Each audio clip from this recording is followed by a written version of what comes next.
Hey, everybody,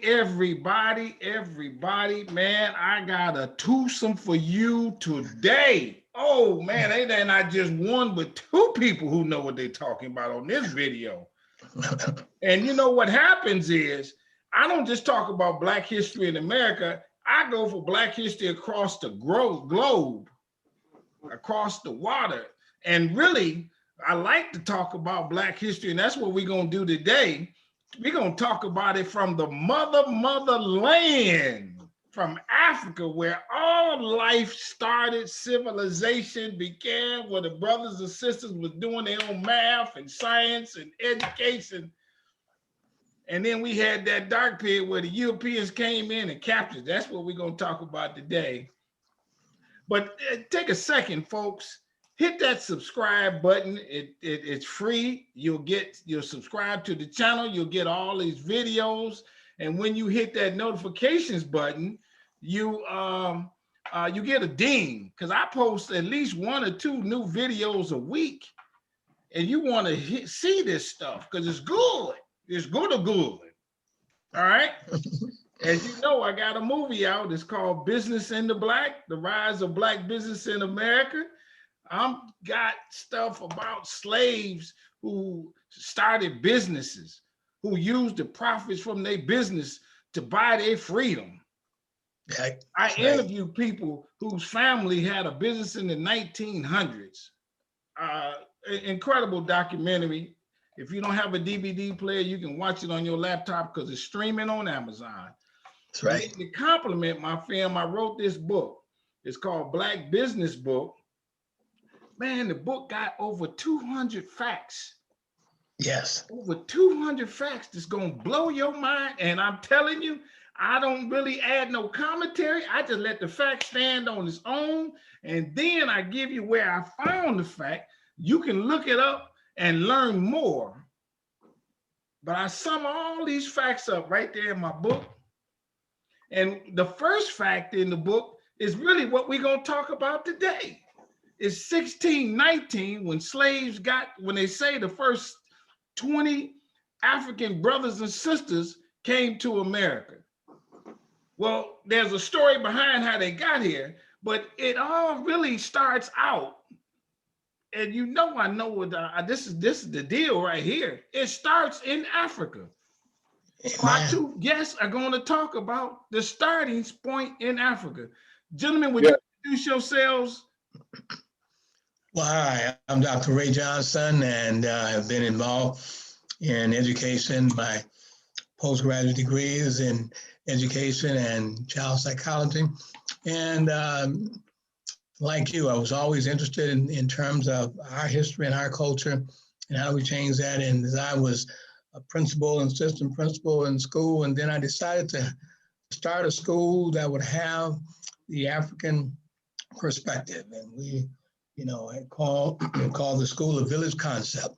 Yes, sir. So that everyone that participated were part of this village, that they had a sense of unity and a sense of education that provided our youngsters with information that would help them with their sense of self and understand who they are and where they are. Yeah. Richard Gore'e, author and ambassador of Goree Island. I've done research for over 30 years, tracing my ancestry back over 500 years to the island that sits 2 miles off the coast of Senegal, Africa. It was the launching point for millions of African natives that were shelved off into slavery. Okay, let me ask you this. How did you decide to do this research and dedicate your life in that regard? Well, like many African Americans, I was intrigued by Alex Haley and his story of roots.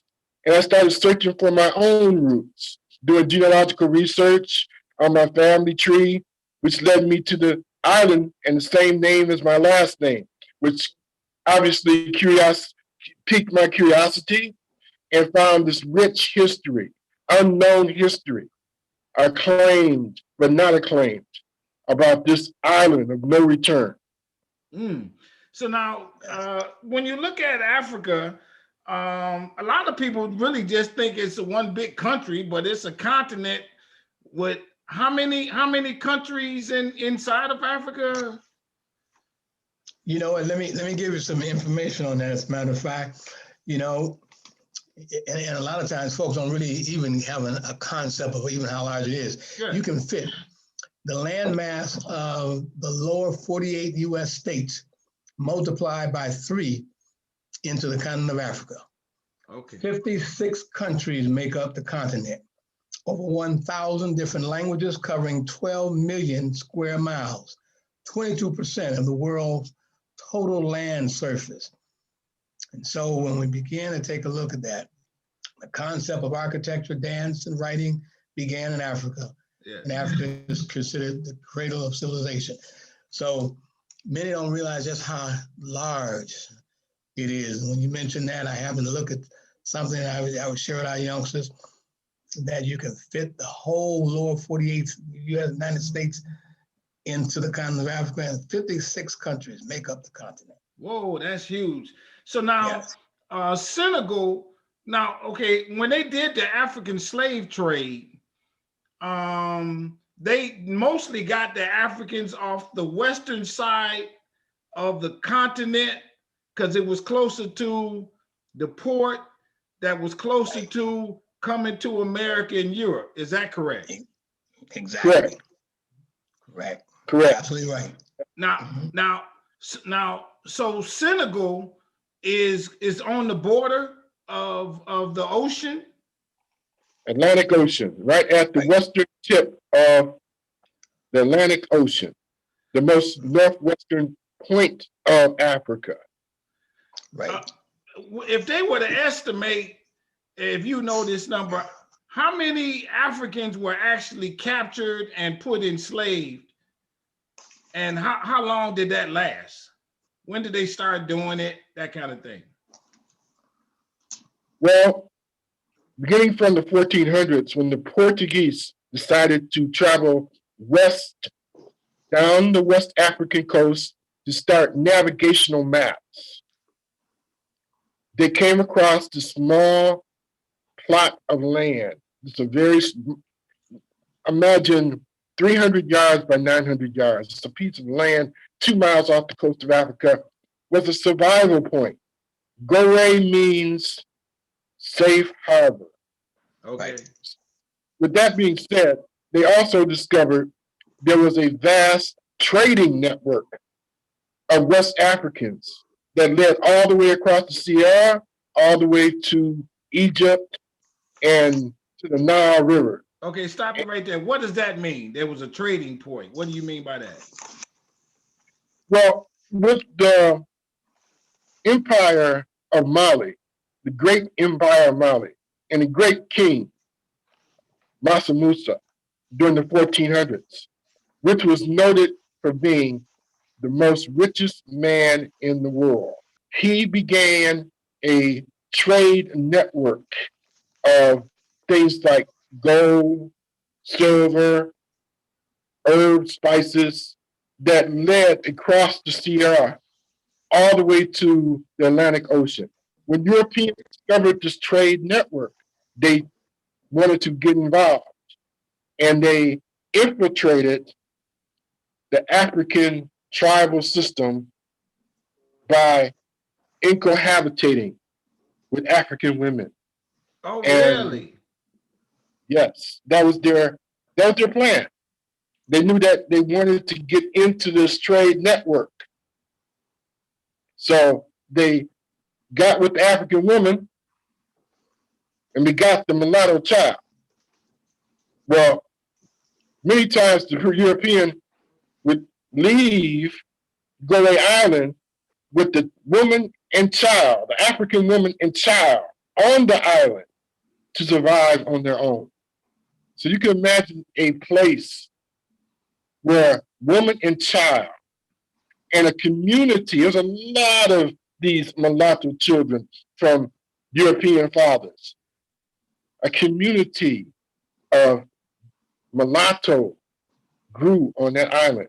Okay. And the influence of the networking from trade came to Europeans from everywhere. Okay. Then you had the Dutch, you had the French, you had the English, all following up in the colonization the exploitation with the support of the Catholic Church. Okay. Now, this is a bad question. I say bad in the wrong way, but you'll get it when I ask. Were there Africans trading other Africans into slavery? I've heard that said. That was the plan. They would give an African, many times, the Europeans had a plan where they would give certain tribal leaders one gun, one bullet, and a keg of rum. For a Black person. For many, what we call prisoners of war. Now, our system of prisoners of war is not like their prisoners of war was. In Africa, you might have one tribe competing against another tribe. It might have been in a wrestling match. But the one that won had to they became prisoners of war. So with the influence of guns and rum to the African chiefs, he would integrate with the Europeans. Wow. And trade these prisoners of war for labor. First started off as labor. You know, he said, hey, I need some people to come on my ship. They were kidnapped, Shanghai. Oh my God. And once the word got out, and then the discovery of the New World, the discovery of sugar, rice. Right. The Europeans fell in love. They were addicted. The labor was tumultuous.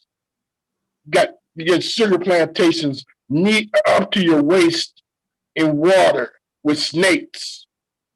So now, Ray, you've been to Africa a few times, haven't you? Yes.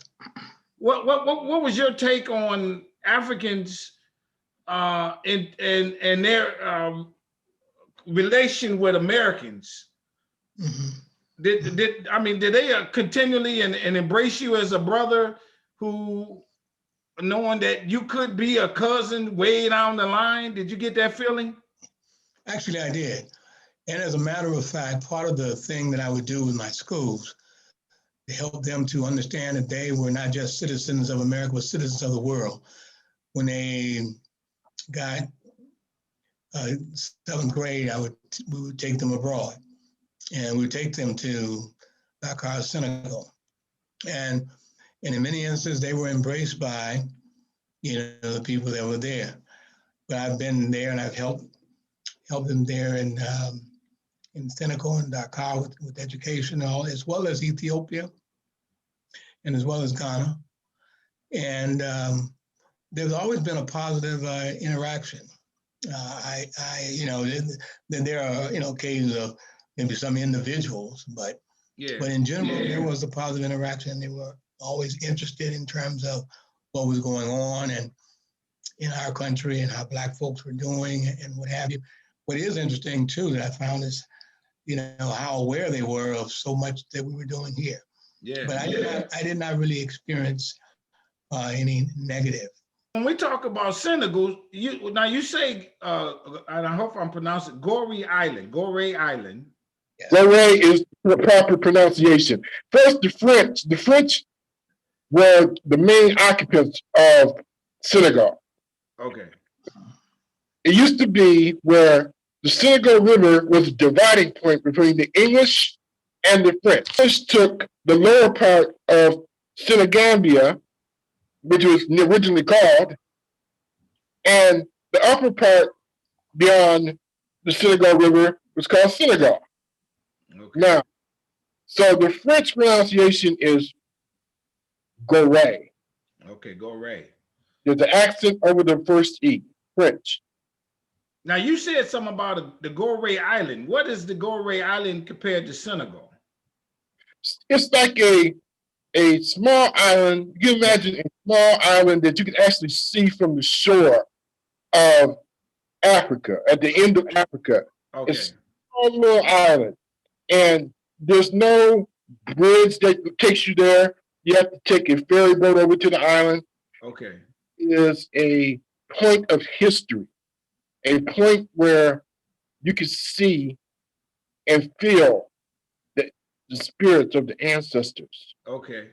Say that it's like holy ground, the history and the connection of America and African Americans to this place is part of the United Nations historical landmarks. Yes.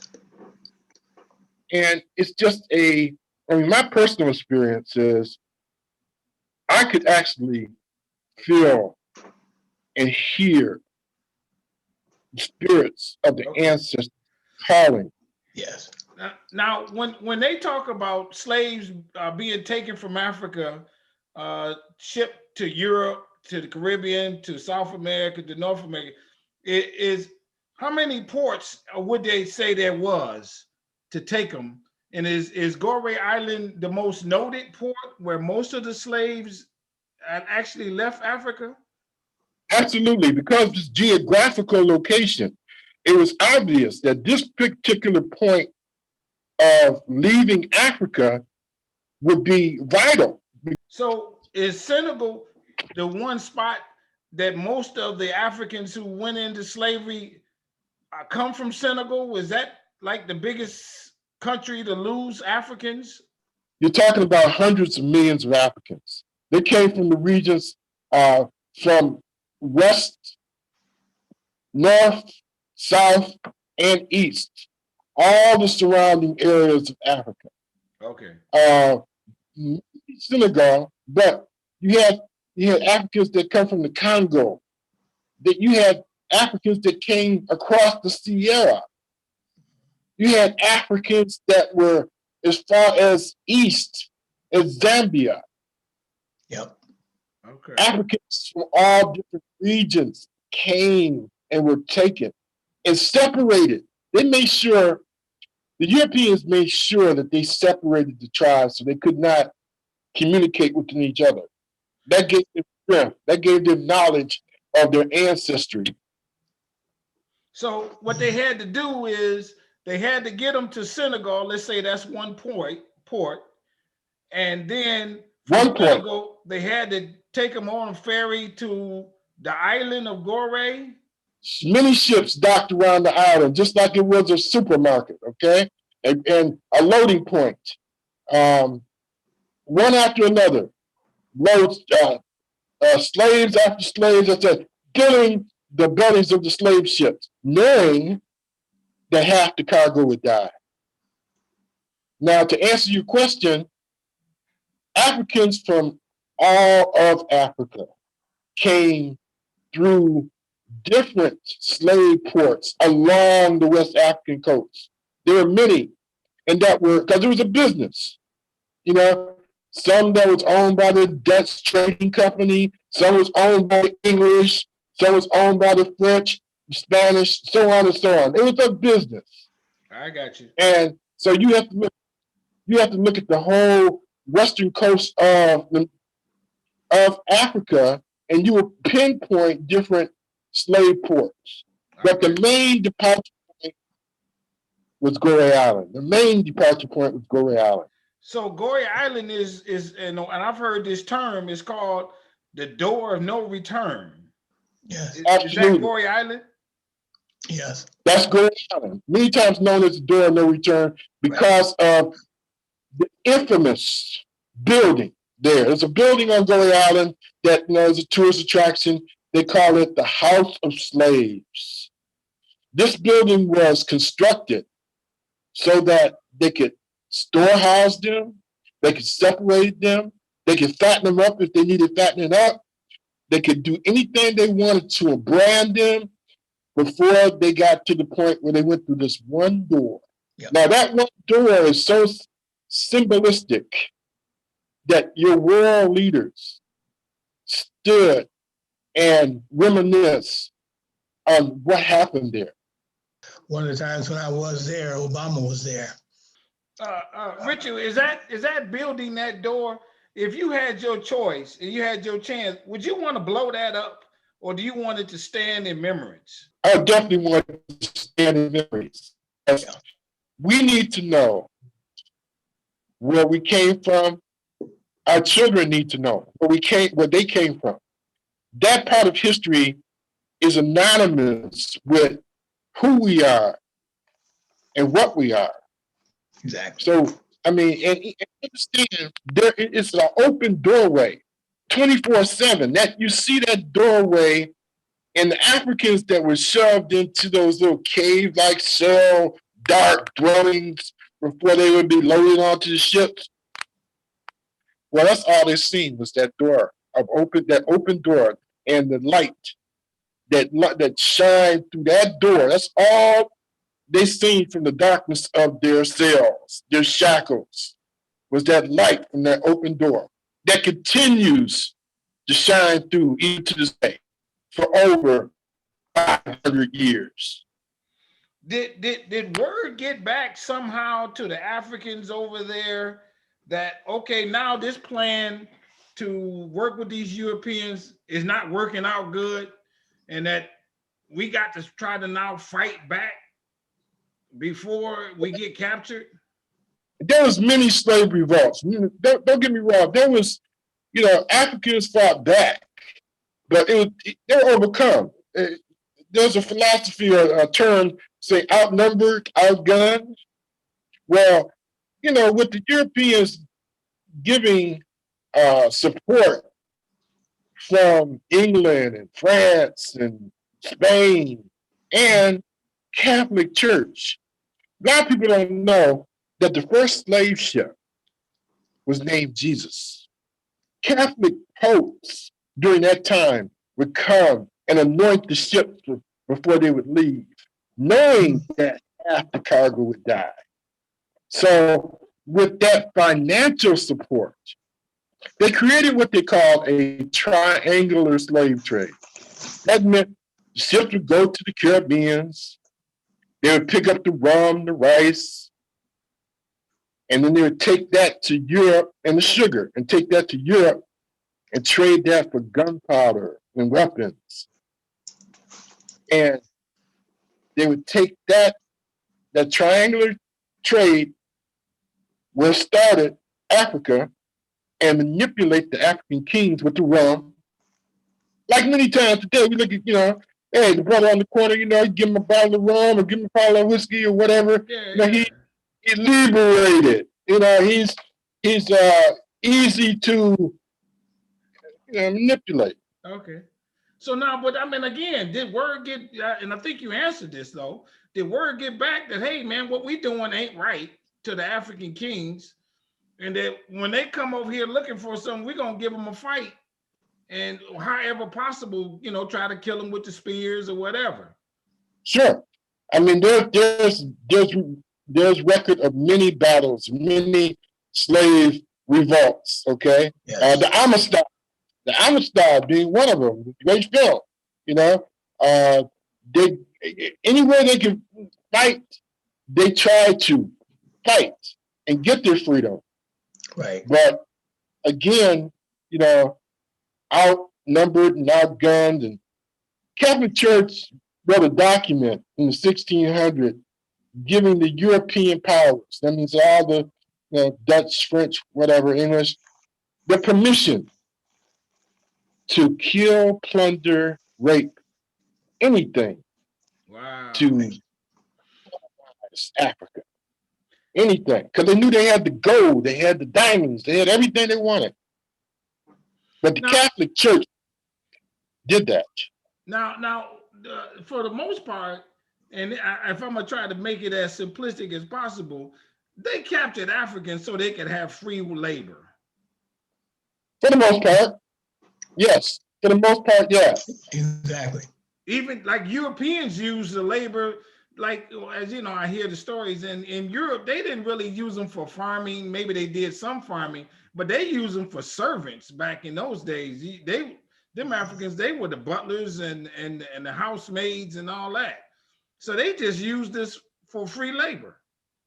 Well, and originally, they were, they knew these Africans originally had certain traits and royal abilities. So they used them as house servants. They used them as tailors. They used them as to breed fine horses or whatever. And they had abilities, noble abilities. But when the discovery of rice and sugar in the Caribbean and cotton and all these manufactured products came about, free labor, not only free labor, but credit, okay? Mm-hmm. Credit, we talk about credit in our system, okay? If you had slaves, you could get credit. You know, the number of slaves you had, you could go to the bank and say, man, I got 20, 30 slaves on my plantation. You know, I need $200,000, $300,000 to buy some more land or whatever. You got it. They were valuable. Now, it cost, how long did it take for a ship to get from, in those days, from, let's say, again, Gory Island to America? From the west coast of Africa, it took approximately 3 months. 3-month voyage. And is there a stop along the way? How do they have enough food for 3 months and that kind of thing? No, man, it was like they fed them things like we have sweet potatoes. That's a black thing. Okay, we love our sweet potatoes. Well, you can imagine they're throwing sweet potatoes down in the hole. Just anything that was to try to keep them just barely alive. Because understand, again, half the cargo was dead from the situations that they were living in. They were living and packed in there amongst their waste and the water and many ships. What we don't understand is that there's many slave ships that did not make it across the Middle Passage. Okay.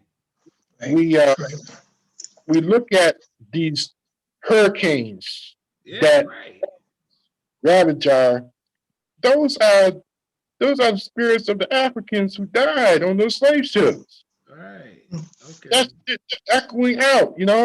They hundreds and thousands of ships did not make across the Middle Passage. Because you saying 3 months is a long time. There's no question. That took a minute. But you're going up against the Atlantic Ocean, okay? The winds. Yes. Let me tell you, when the Europeans first started coming down the West African coast, the winds of the Atlantic would take their ships and cast them into the coral reefs along the coastline, and they were shipwrecked. Now, there's a famous painting called "The Wreck of the Medusa." Right. This painting hangs the ultimate galleries in Paris, France. Okay. It tells the story of 150 sailors on the ship, and they were sailing down the West African coast, and the winds blew them off into the coral reefs along the shores of West Africa. And only 10 survived. 10 men survived out of 150. Was able to build a makeshift raft out of the remaining shipwreck material and made it to the island. The island where they survived, but there was no food or water. Yes. Was there a particular time of the year that they did not sail at all, where the seas were rougher? No, not really. No, I mean they didn't have. Everything was just being navigationally charted. Okay, the weather was not a factor. Okay. They didn't know what they was going to encounter. When they crossed the triangular zone, it was just. I mean, there's stories of sea monsters. You look at the first maps that were ever drawn, you'll see characters that you say sea monsters.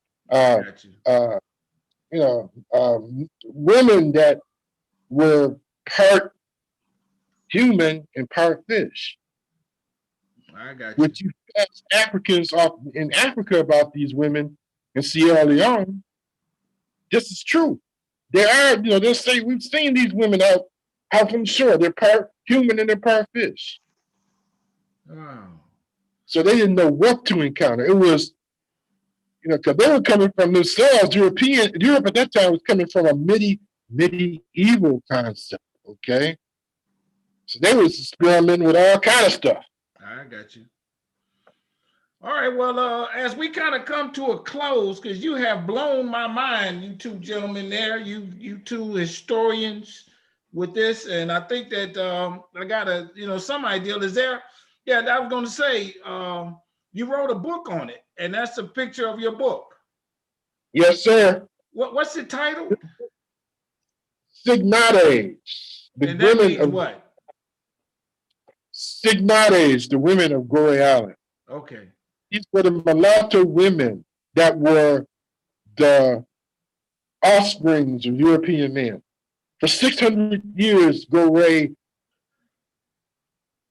was a development, a evolution, let's say, of the empowerment of women of color. Let me say it again, an evolution of the empowerment of women of color. Okay. These offsprings, these mulatto women, they were noted for being very beautiful, very shrewd businesswomen on the island of Gore'e. Ray, any closing remarks? Well, one of the things that I always had believed in terms of the schools that I've helped and create to have this essence of that is that if you don't know who you are, you don't know what you're called to do. And others can manipulate you through. And to be able to, with these books and to travel in these facts will empower you to be able to define your calling. Yes. And this is why I'm excited for what you do, my brother. Yes. As we continue this process. Yes. So that we can evolve to our yet unevolved state. God bless you. Everybody, that's going to be the last word, because what happens is on this, and see, as you know, I do these videos via Zoom, because I'm not in the places all around the world where my guests are, and we get it to you. I like to tell you, I call it straight no chaser, baby. There you go. Straight no chaser, because it's not me talking, it's the people who know. So hit that subscribe button. Hit that like button, hit that notifications bell, tell some, I don't care what button you hit a button, you just come back at us on Strong Inspirations. Tell somebody about us, because we're going to keep it going. I thank you, brothers, for telling us this story. You enlightened us. I wish you Godspeed. Stay strong, stay safe, stay on your grind. Everybody, you get to read my book, watch my movie. Yes. And it's a beautiful book. We're going to talk about this. We're going to keep this dialogue going from this point on. But as you know, I appreciate you for being on here. And so thank you so very much. We out. Bye-bye. It's like we said, Paul, on time, on task, and stay on a mission. There you go. All right, we'll talk soon. Let's be told.